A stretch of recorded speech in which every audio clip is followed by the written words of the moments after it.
Carl is online, yeah. Okay. I want to welcome you to this important youth forum. This forum is intended to provide us with the experience and perspectives of young people across Canada and the Caribbean, while we create an opportunity for collective dialogue and exchange and action. This is framed as a strategic initiative to drive regional and international collaboration and to co-produce youth-led recommendations to drive gender-responsive educational reform. Gender differences in education performance is at the bedrock of this dialogue. Differences in participation, completion, performance levels, whether that is in completion or attainment. The differential outcomes are well known and well established. School dropouts and subjective and career choices are part of this youth forum discussion. Driven but not limited. And so we'll go right into our presentations. We have three presenters who will share with us their perspectives on the topic. And then we have a number of student participants, three we're privileged to have in person, and we have a number of others who are online. And so I will go right ahead and introduce the presenters, and then we will then continue with the students participants. Dr. Beverly Jean Daniel is from Toronto Metropolitan University.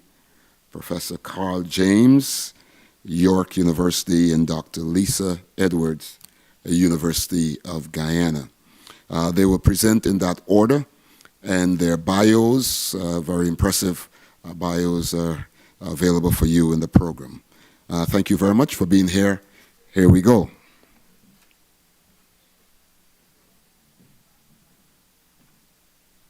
Good evening, everyone.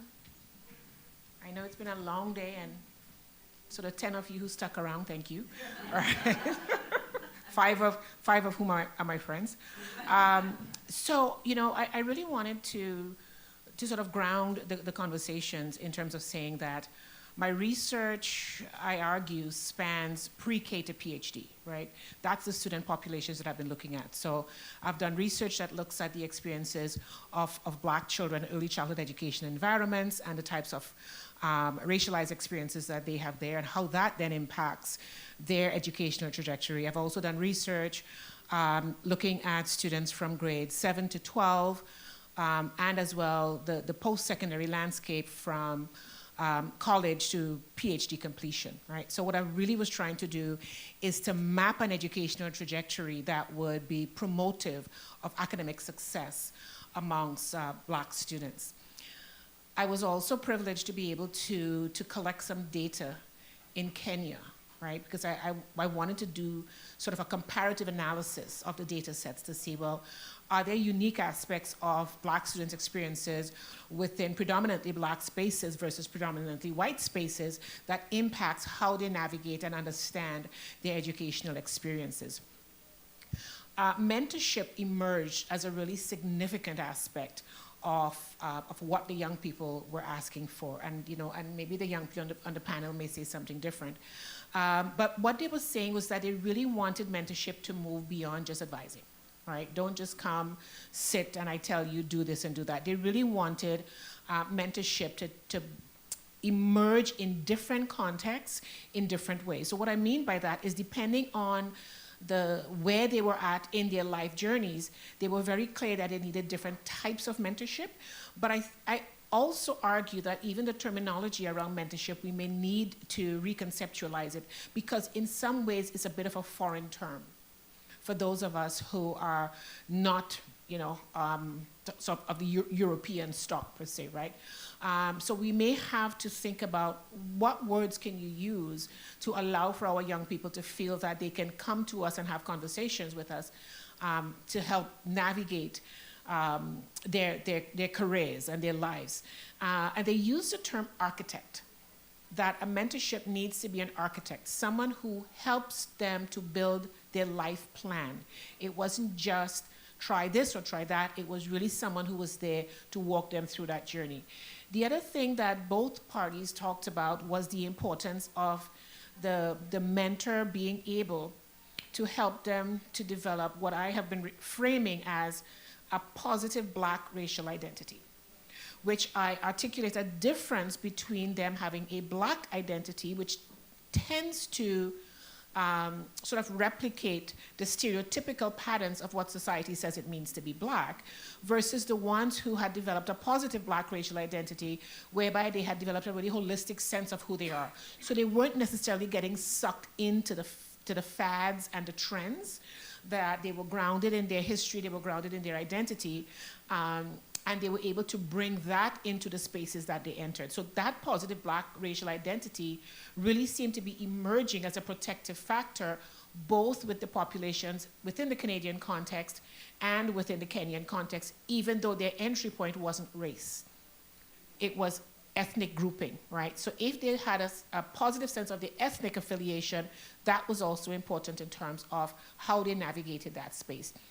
I would argue that when we look at the racial dynamics in the Caribbean, in as much as we like to say that race is not that big of a deal, I think if we were really honest, we would realize that power is heavily racialized within the Caribbean context, right? And particularly when we factor in that we are still in colonial structured spaces, right? So for us not to look at the experiences specifically of Black youth and Black males as well, I think we're doing a disservice, and we're not preparing ourselves for what is potentially coming that we're seeing in the Americas, right? That until we're able to really put specific and intentional practices in place, then we run the risk of losing some of our youth. And we know that education is really foundational, not just to the survival of the individual, the family, and the community, but it is foundational to the survival and the human capital of the system. So if we here in, let's say Trinidad, if we are not upskilling our young Black males, what is that doing for us as a society, right? It might benefit some people in the short term, but on a structural and societal level, we're seeing significant challenges with that. So there were sort of four main areas of mentorship that the young people talked about. Cultural stewardship, right? So helping them to understand who they are. Relational accompanier.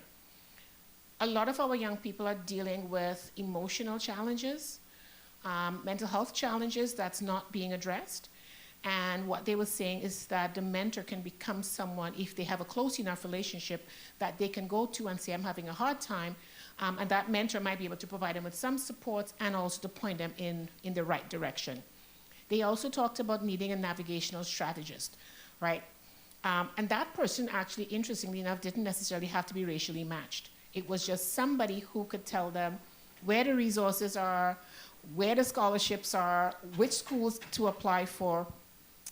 And the fourth one was a professional exemplar, someone who had navigated the system and could tell them, this is what it feels like to be a Black person in these spaces. Here are some of the strategies that I have learned along the way that has helped me. But the other thing that I really wanted to highlight, and I'm guessing my time is almost up, is there was a clear difference between the males and the females, right? And typically when we structure mentorship programs, we don't factor in these differences. So what's emerging from my data is that for females, their site of relation and their site of information is the family first. Peer group is second. And societal messages third. For the males, it was the opposite. It was societal messages first, peer group second, and family third, right? So when we're saying that, the family should and the family should, and, it's because the family isn't doing this and the family isn't doing that, that's not what's showing up in the male data, right? So when society says, if you're a black male, you're supposed to be a basketball player, you're supposed to be a rapper, you're supposed to do all of these things, those are the things that are influencing the males more. Um, and I was listening to someone talk about the two effects. The Huxtable family effect, right? When the Cosby Show was on, and what they saw in the US was a significant increase in the number of black students who were completing high school and going on to college. The other effect was, I'm trying to remember the name of the rapper, but it was basically connected to rap music. And with the Huxtable effect, what they saw was approximately 84% of black kids completed high school. When rap music kicked in, what they saw was that there was now a 44% completion. So almost half, right, of the males especially um, did not complete. And I think what that does is sort of reinforces what I'm seeing in my research. So if we're expecting and wanting to see black males succeeding, it is so important for us to ensure that what they're exposed to on a structural and a societal level, those messages are also changing, right? But I also want us to be careful about not losing the females, because we tend to say black women are doing better. But when you actually start speaking to them and they talk about the drama and the trauma of having these expectations, and I will end on a very depressing note, but you can ask me about it later on. There's research in the US that is now showing that suicide rates amongst black youth and young adults is now one of the highest rates of all populations. Black children between the ages of 6 to 12 are twice as likely to die by suicide than white children. And the 15 to 17 age group, they've had the highest increase. So in some cases, you're seeing a 144% increase in suicides amongst black youth, right? And a lot of it is coming from the females are saying, I can't do this anymore. The males are saying, there's no future for us. But the key factor that's cutting through all of it, particularly within the North American context, is the impact that racism is having, right? And I don't think we could also minimize the impact of racism within the Caribbean context as well, right? So, and I will stop there.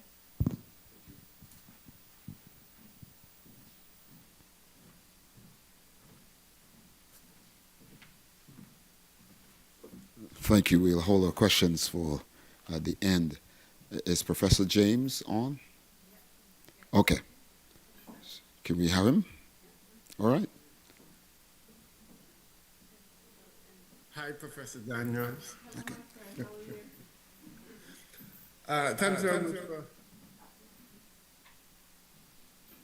Thanks very much for having me and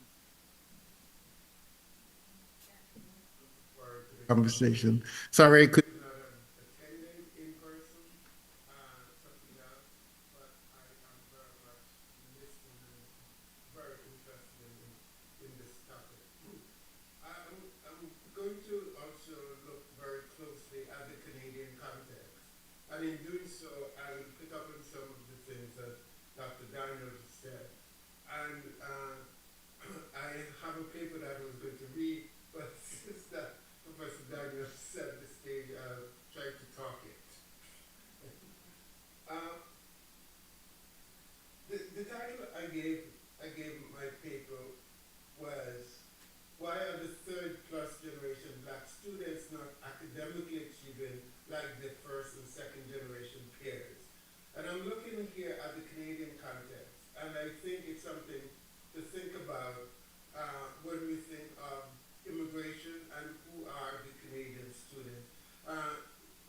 Dr. Daniel talked about the students generally and stuff, but I also want to do some work in disaggregating the group and see how we can engage that conversation in particular ways. In a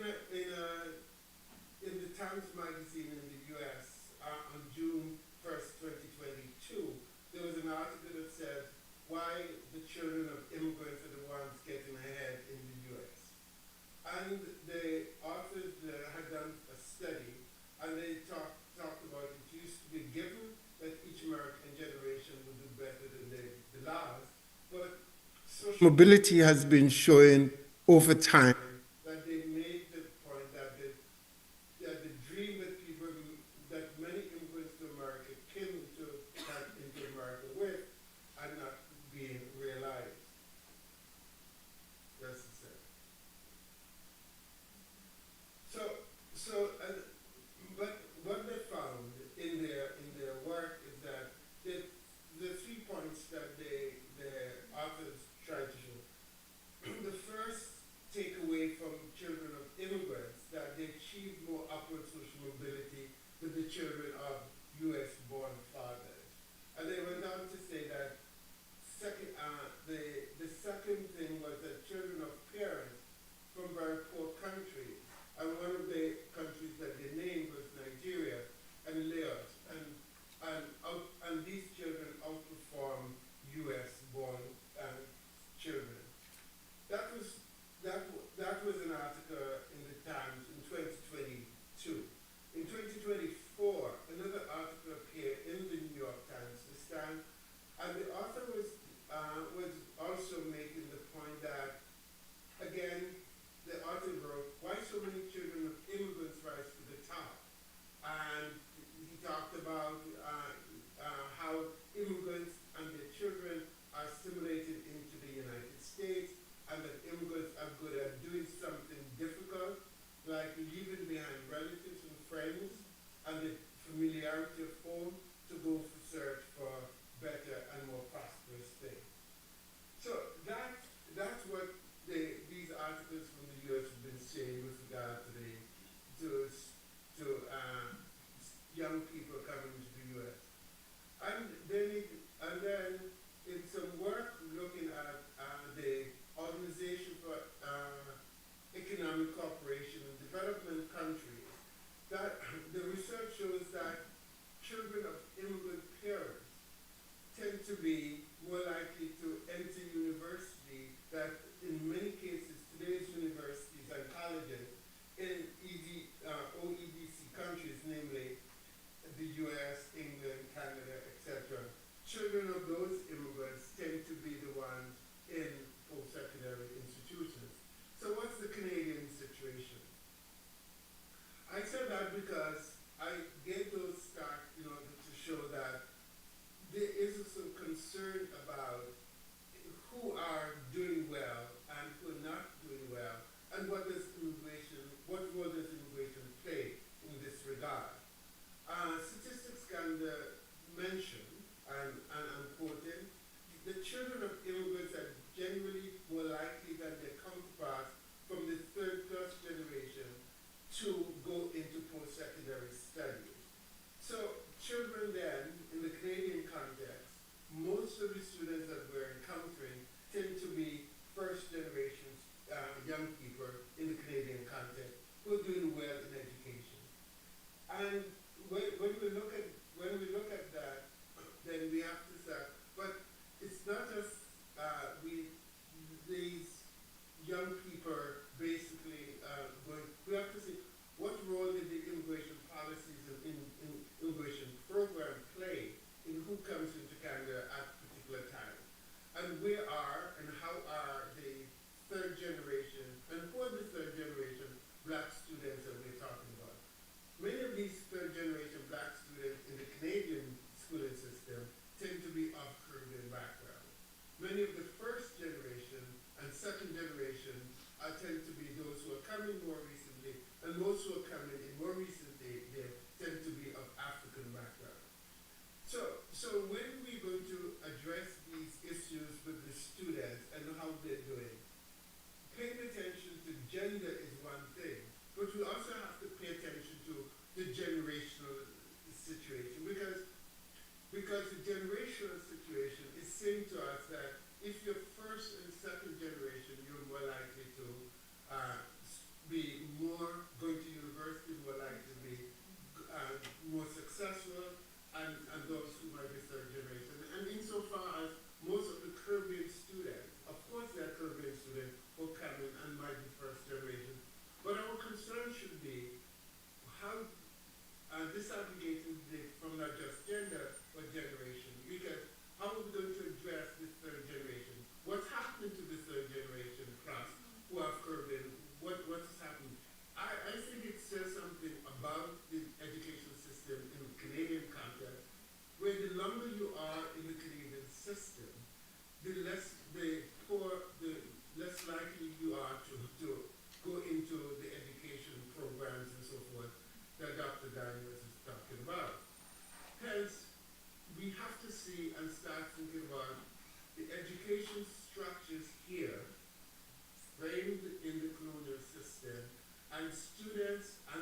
relevant education for black students, we also have to pay attention to diversity of the black students. I think I'll stay there, and then I can be ready for much more conversation as we try to unpack some of these things. Okay.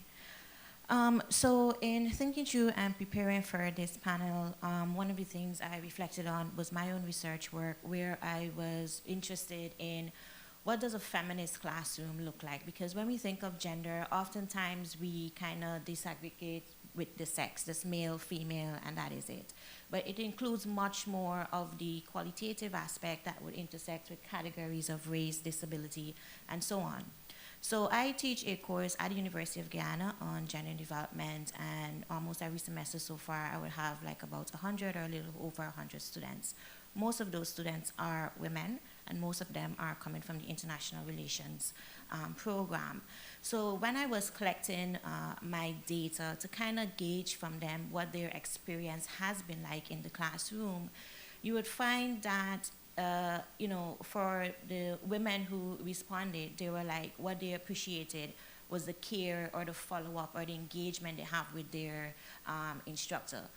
For the men in the classroom, they would say like, this course focuses on too much on women. It's about women, y'all keep bashing the men too much. I don't know what's going on.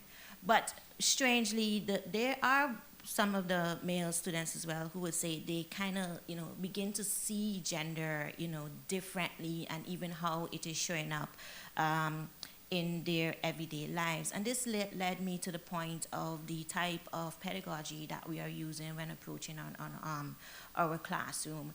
And my co-presenter hinted at it when she talked about mentorship, and it kind of links to that point of the pedagogy of care, not just in what is the approach in, how we engage in students, like follow up or checking with them. And this becomes important in thinking through the post-COVID era, but also the global challenges that we are engaged in presently. We can't just engage students and just deliver content, but what other measures can we adopt in our classroom space, but also how do we see our classroom? Is it just a point of delivering notes, or really to transgress and challenge some of these global systems that our current context is currently engaged in?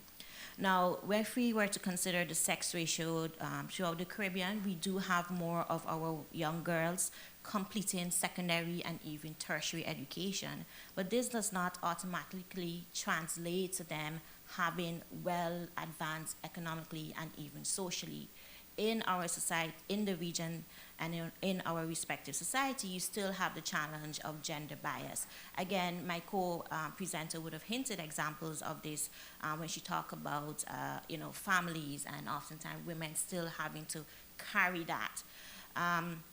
In a study that one of our faculties did when they were tracking students who completed the same program and were out in the field of work, what they found was that majority of the female students were more so assigned to office jobs, whereas the men, they were more out in the field, and that limits the experience that students can have in their respective workspaces. But also taking account these things has an effect when we're looking at outcomes. If it's it that we're gonna have majority of our girls and women advancing, and our men and boys are still taking the gender socialization that their focus should be on earning money and providing from their family, and that education may not have a higher emphasis, that creates a very steep disparity in how men and women engage each other. So if we're looking at the higher rates of violence that continue to exist within our region, it is also connected to how our Caribbean young men and women are engaging with our education systems. We also could give consideration to the pedagogy of solidarity for the previous panel that we're touching on decolonialized education. When we're talking about black people's challenges, brown people's challenges, these are all challenges that we can connect on. But how are we integrating that sort of social consciousness within our education system, whether it be in higher education or even at the the secondary level as well remains a point to kind of interrogate further in terms of we're not just training the next generation in terms of being expert in their respective field, but having a certain social consciousness that may be very much needed and necessary in how the region moves forward. I think I'm going to end there and hand it over to the young people now.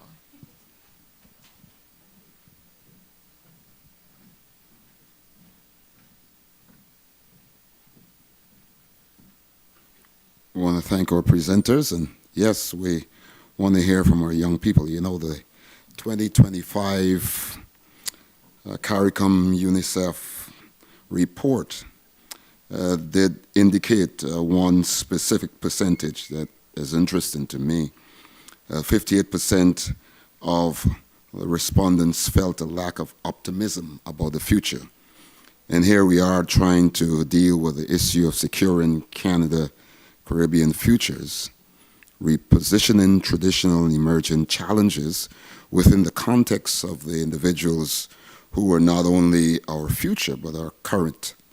And we are excited that we have Nikita, Lachelle, and Shanique with us here today from UE. And we have a number of others online. I'll check in with them in a little while.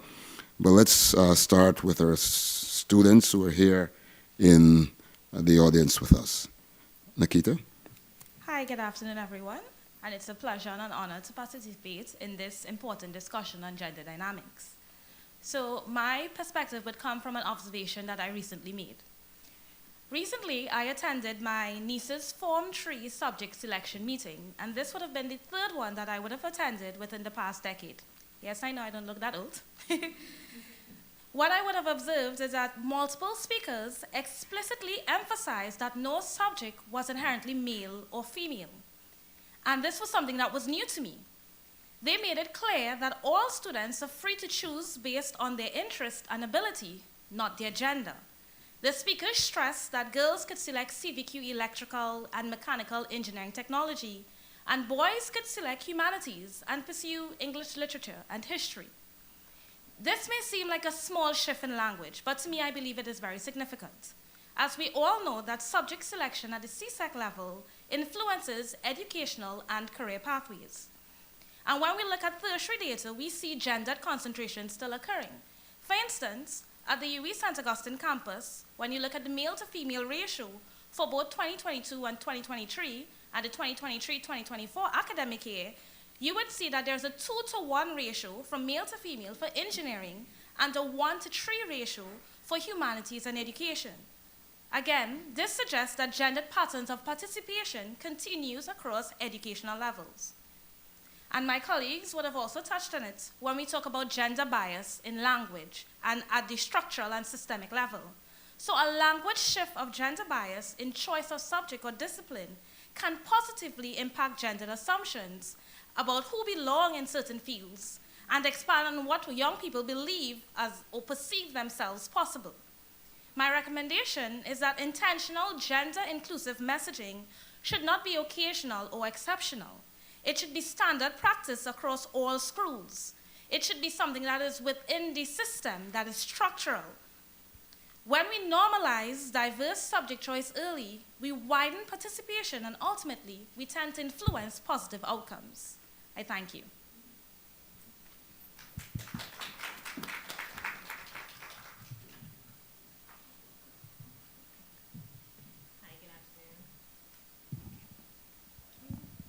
Hi, good afternoon, everyone. My name is Lachelle Gopal. I am a psychology PhD candidate within the University of the West Indies. For me, I wanted to touch on things that I would change about gender stereotypes in education in Trinidad and Tobago. I feel like there's an achievement emphasis, and we push our children very quietly to place more on what they can achieve versus what they are naturally inclined to do. As previously mentioned, girls really do outperform the boys within all aspects, from CSEC to CAPE to tertiary education, and that mindset keeps on going. Even within the UE population, more than half of us are females. We are always here on campus. You see it. It's very prevalent. I've worked in the child guidance clinics, and I've seen for the boys, they're outperforming the girls in terms of behavioral challenges, lack of access to mental health, they have higher school suspension. So I feel like in those aspects, having mentorship, having revamping of curriculum can help support both genders, male and females. Because within the community, culture does shape the confidence levels, what they feel that they can get into, what they are able to achieve. And it's not really about their ability, but how we're conditioning them based on what the adults are putting out into the society. So if nurses are only females, then that's where they're going to gear towards. So if we box the kids in early, then that's going to shrink them and shrink where they're going to in the future. So from my perspective, I would definitely have cultural sensitivity training, gender bias training for our educators, creating safer spaces for emotional literacy from young, and definitely engaging leadership and pushing that STEM and other programs across the board, whether it's for males or females. Yeah. Okay. Good evening, everyone. My name is Shanique Joseph. I'm a PhD candidate at the University of the West Indies St. Augustine campus in the field of psychology. One issue that I have observed, well, I must say that I like how we're flowing into each other's points. So one thing that I've observed, particularly, it's in relation to my area of research interests. I'm particularly interested in the care sector, right? And one area what I've seen in terms of how we've materialized or the start of gender imbalance, it happens much earlier, right? As some of my colleagues have stated. When I've looked at the classes that I've sat in or that I've taught, either it be social work, child and youth studies, psychology, it's predominantly female students. And the males tend to gravitate towards engineering, law, IT, physics, and so on, and what we particularly socialize as the higher status jobs, which Michelle would have just shared. What I do see, and I find very interesting, even within the female-dominated fields, where we do have men entering in those fields, they elevate quite quickly, as opposed to the female students or female workers. And to compound the issue, it's the lack of gender disaggregated data. Michelle would have mentioned some of the enrollment data, but there's a lack of retention data, there's a lack of leadership pathways, whether it's gender, in terms of it being gender disaggregated. And in that light, my recommendation would be to have more diversified recruitment and also to have more gender disaggregated data to focus on building a pathway that is more inclusive to our youth.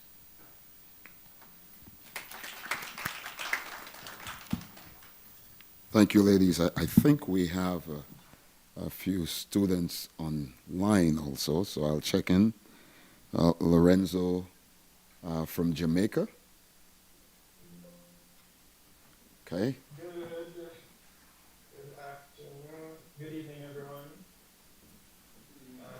So my name is Lorenzo Gunter, and I am a graduate student of Maryland Caribbean University. And I'm currently studying my master's in biology with an emphasis in molecular biology.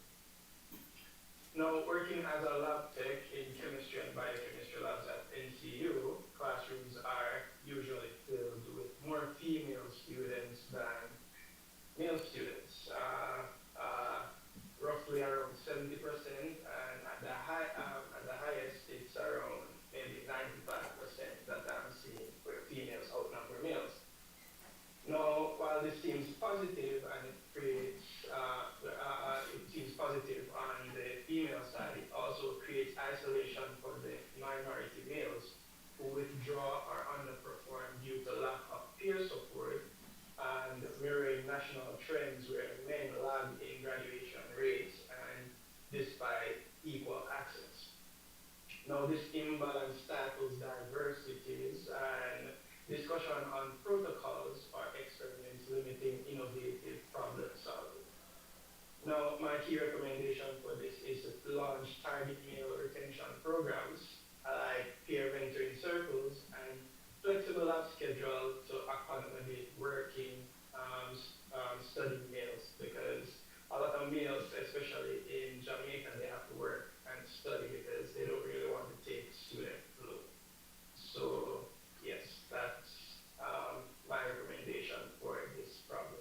Thank you for the opportunity. Thank you, Lorenzo. And next we go to Harriet Foster, who's also from Jamaica.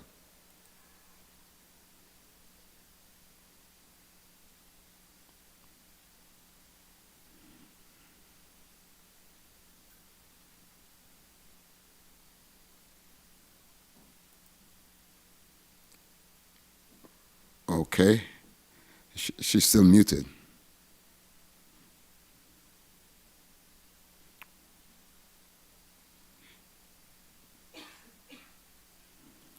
Is it that we need to unmute her?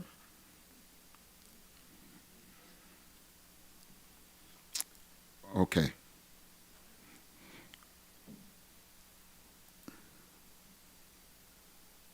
Checking to see who else is here.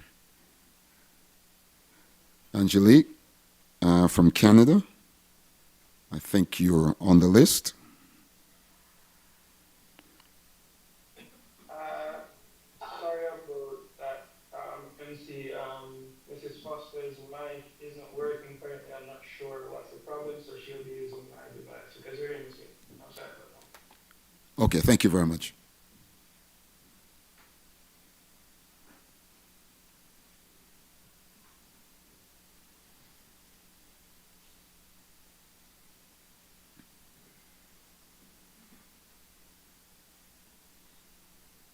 Good afternoon, everyone.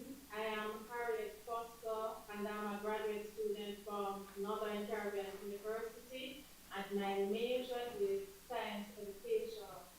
Now, I have been working in the secondary education system for a number of years, and what I have observed is that our boys are not as motivated to receive formal education as the girls. I have noticed that sometimes some of the boys at the secondary level are unable to read, and we have to make intervention to teach them to read. So my recommendation is that we have a differentiated curriculum where the learning environment for boys is adjusted so that they can do more practical subjects. And I would also encourage us to train and to encourage more male teachers to enter the education system to motivate the boys from kindergarten straight up to the university level. And also to ensure that the teachers are sufficiently trained to help the boys who are unable to read so that they can um, benefit from the educational system, especially from ages 12 to 18. I would like to see more teachers geared to teach reading in the content areas to motivate the boys. Thank you very much. Thank you, Harriet. Thank you very much. I think we have one person from Canada that is on the list according to who I can see online.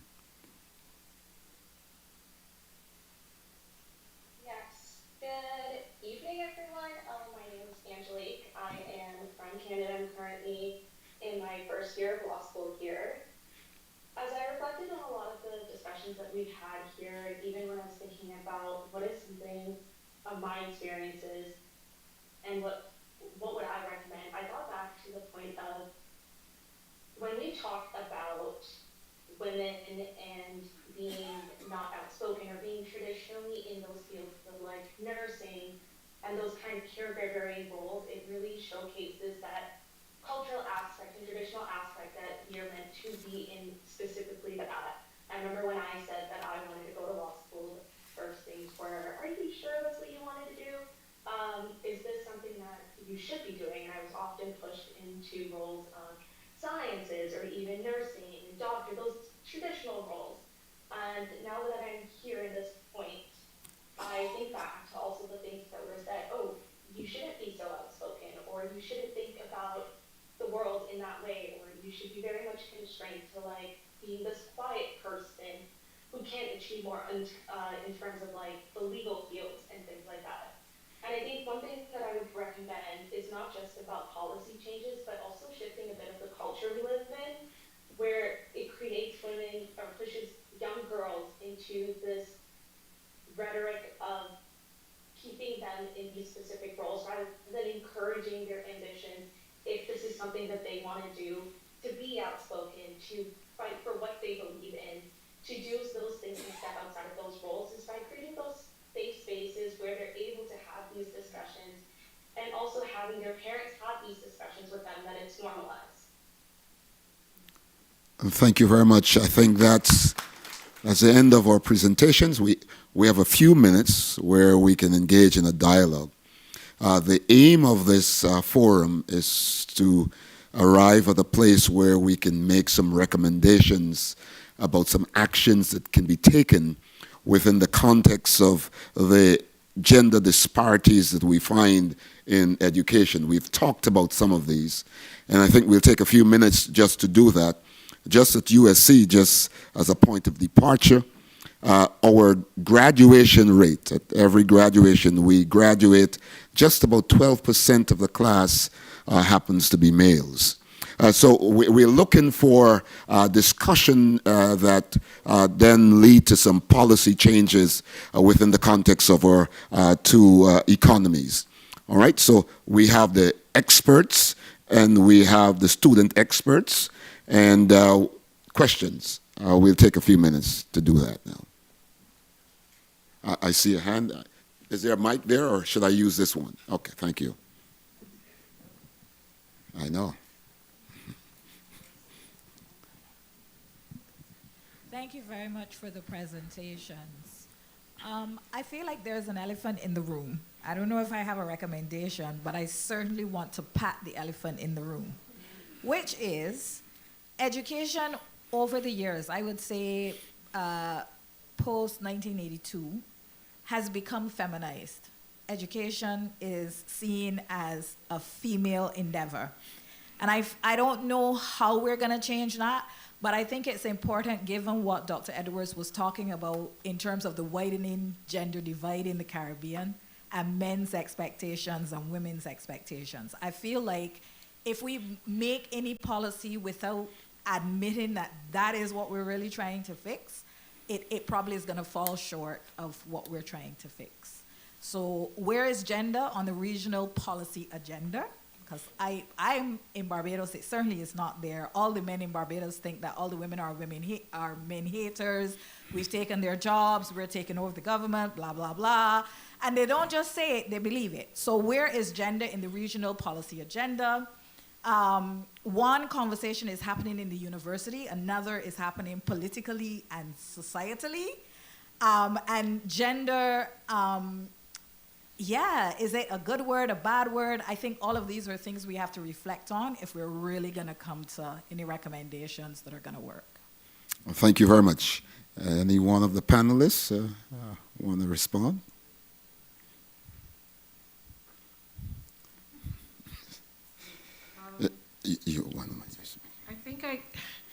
I think there are multiple elephants in the room.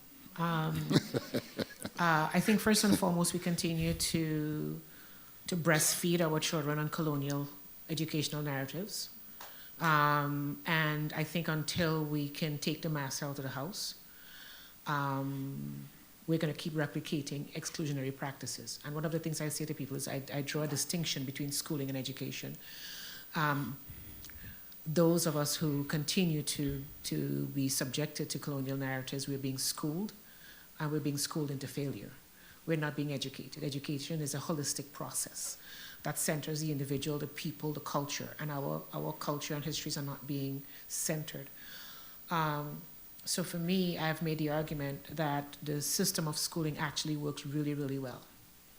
It was designed for people to fail, and people are failing, and we're going, oh my gosh, this is a shock. Well, no, this is not a shock. This is what it was designed for. So I think until we begin to sort of reclaim these systems of education, until our children can see themselves holistically represented, right? So for example, one of the things I say to people is, don't ask me to come and do anything for Black History Month. I'm not coming. Or if I come, let me tell you my version, right? And my version of Black History Month in North America is, my God, what people are willing to do for money, right? What Europeans have been willing to do to erase, debase. So I think we have to rethink the messages. But I also think what it does is that it reinforces what I'm seeing in my research, that as long as males continue to be told that education is feminized, you don't have a place here, we don't need you, right? And I don't think we can separate that from the fact that historically the Black male has been intentionally removed from the family, from the society. And if you want to dismantle a people, you take their males, right? Because you know the females will step up because we don't have a choice. So I think until we really start looking at the fact that there's an intentionality in terms of the removal, the elimination of the Black male, which will then result in elimination of us as a people, until we start having those conversations, it doesn't matter how many elephants we want to pet, right? I think that's foundationally where we have to start. Okay. Thank you very much. Could I add to that? I wonder if education has been feminized, or we have to start thinking of patriarchy in a different way than we have been thinking about patriarchy. Because increasingly, yes, we see more and more females entering post-secondary education. Yes, more and more females graduating. Yes, but at the same time, has really the system changed to be more responsive to, culturally responsive to the issues related to women? I'm not sure it has. I think patriarchy is still very much alive and well. So, but we are not approaching it in a way to at least address the new ways in which women might be disadvantaged in the same, we might see it as advantageous, but in the same way it's being disadvantageous to women. And yes, that's not to underestimate the disadvantages of males, of course. But we have to see how the disadvantage of male versus the disadvantage of female.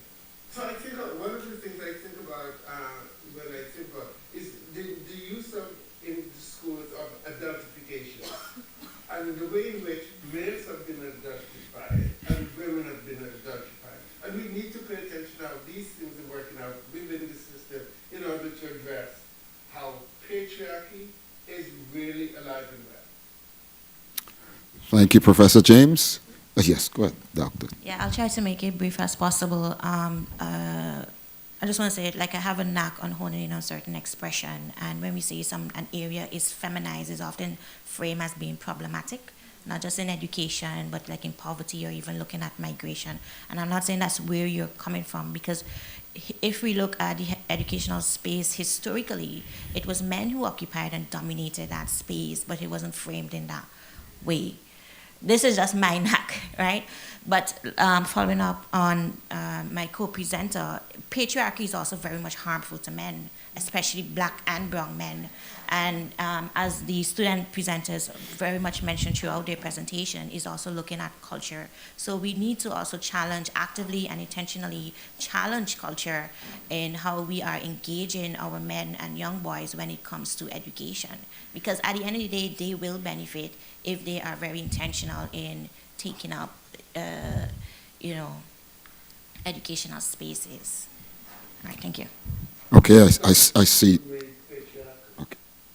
I'm sorry I didn't get that, Professor James. No, it doesn't. The system remains patriarchal. Okay, thank you.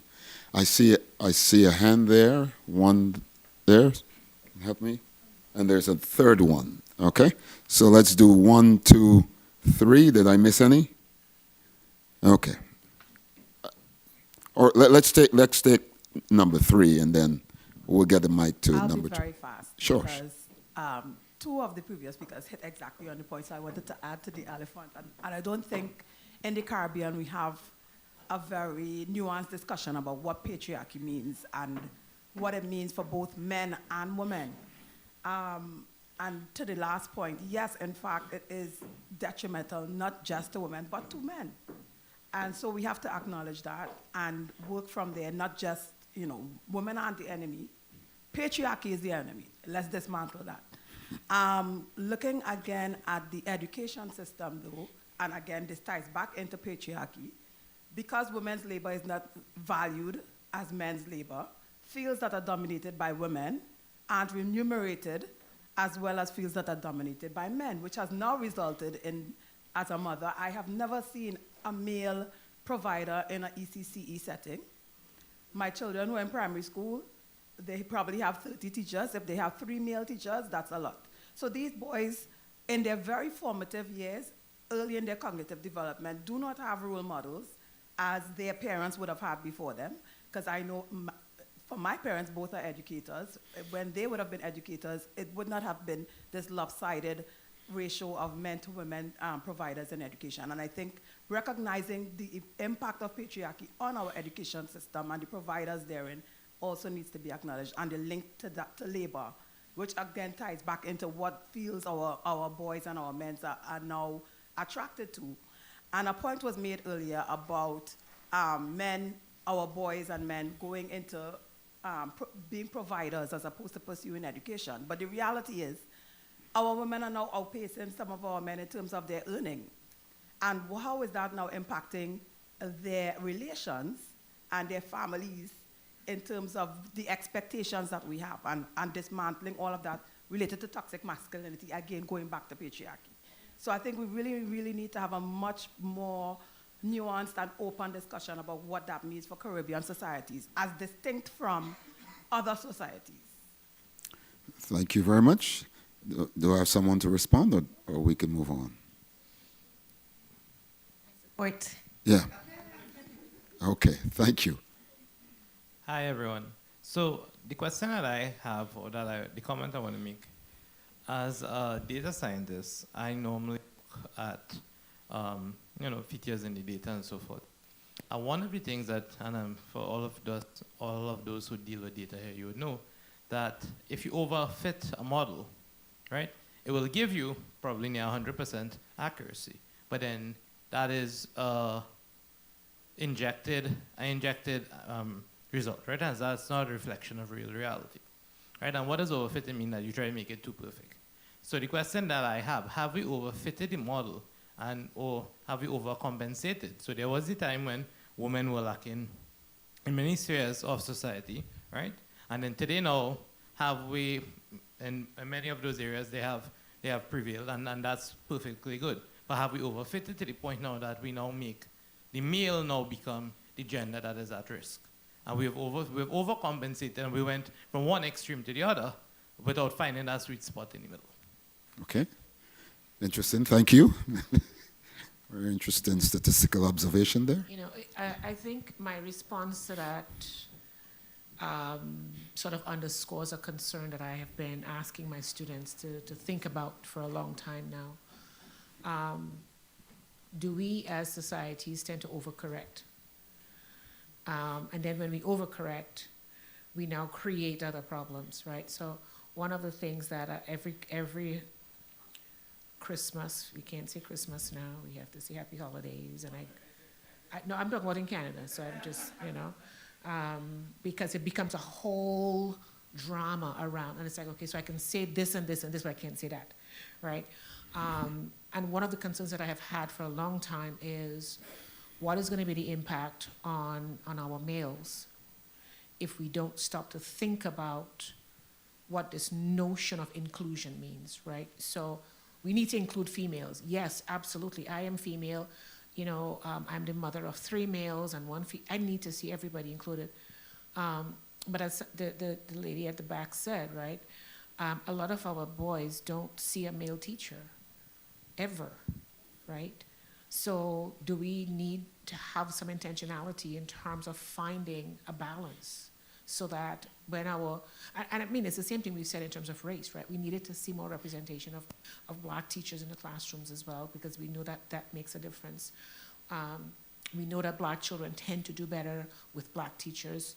So if we know that males do better with males and females do better with females and blacks do better, right? If we know that, why aren't we doing some of that work?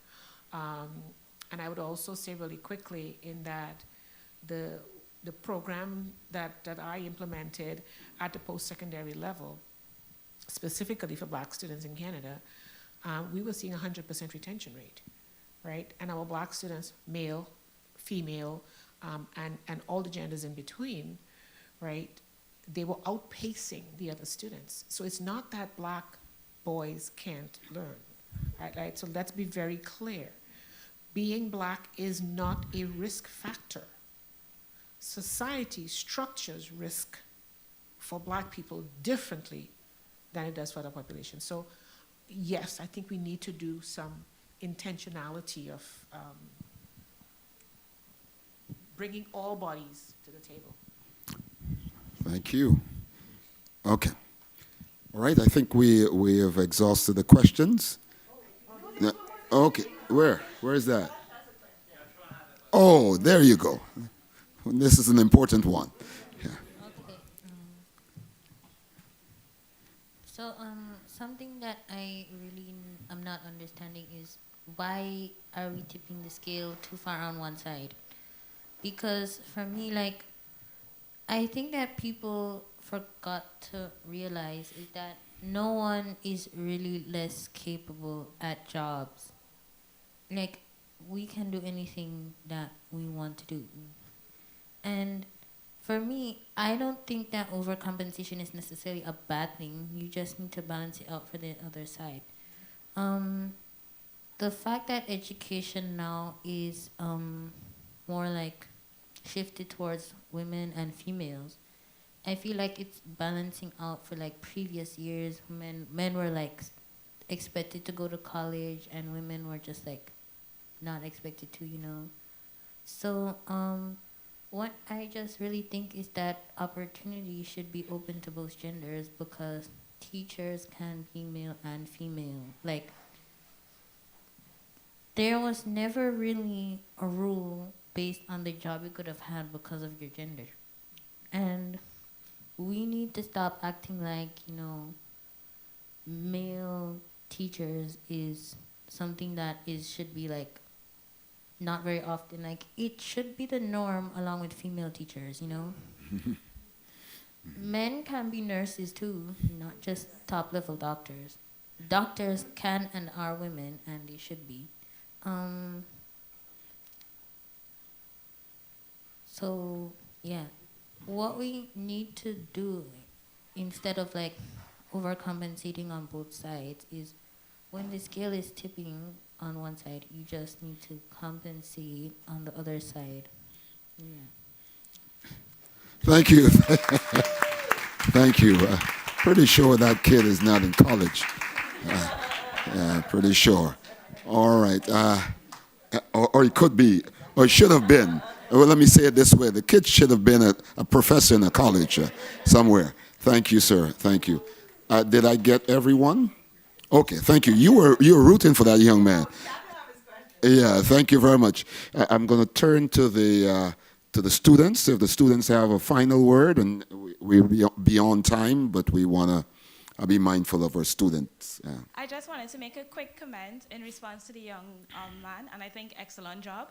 But and even the other gentleman raised it in terms of the tipping to the scale. But what Dr. Daniel would have noted in her study is the structural implication of it, which is language. I think when it comes to the compensation, not to say yes or no, we did overcompensate to one side, but I think when it comes to advocating for females, what we actually saw was a structural shift.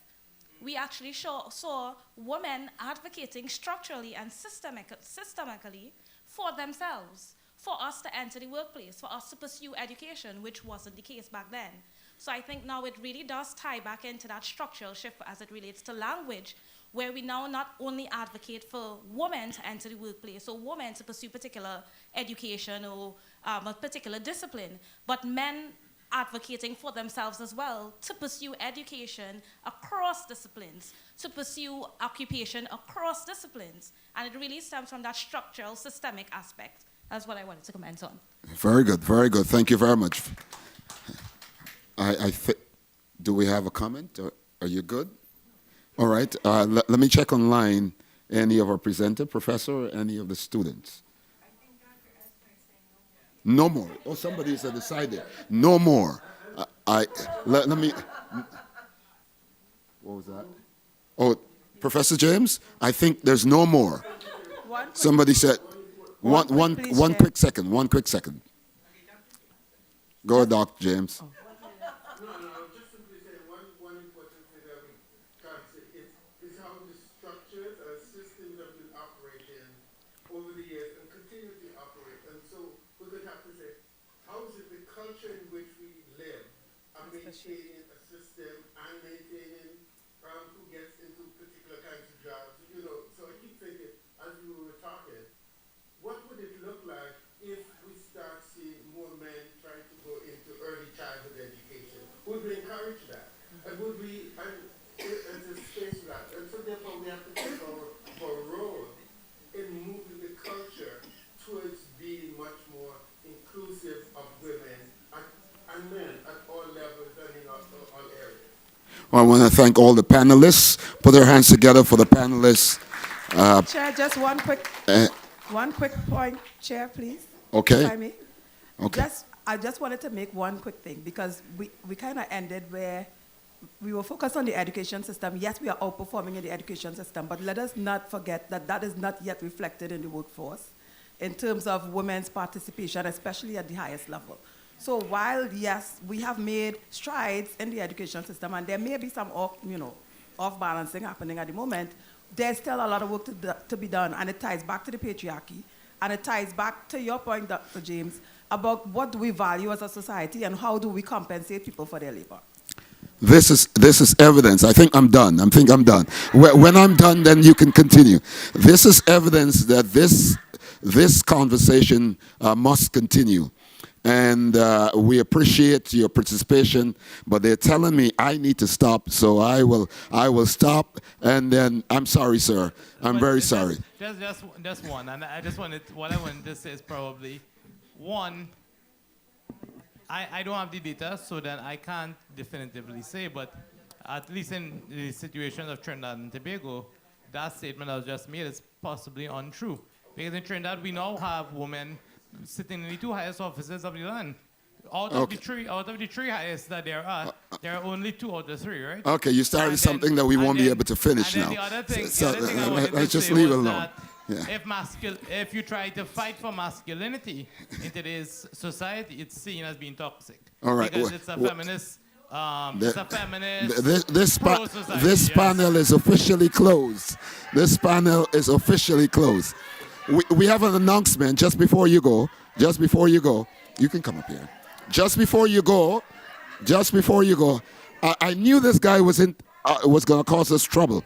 But let's just for a second. May I have your attention just for a second? Just for 1 second. There's an important voice that you will listen to now. Well, thank you, everyone, for what seemed to be a lively session. And it's a conversation to be continued, most certainly. This inaugural youth forum, I think, is one to be followed with next year. And we look forward to that engagement again. But just to say that your bus is here. And we have 2 buses now this afternoon to carry everybody back to Port of Spain to their hotels. But do me one favor. Be back in the morning and be on time for pickup. That works? Yes, it works. Right, great. So see you all in the morning, and thank you, everybody.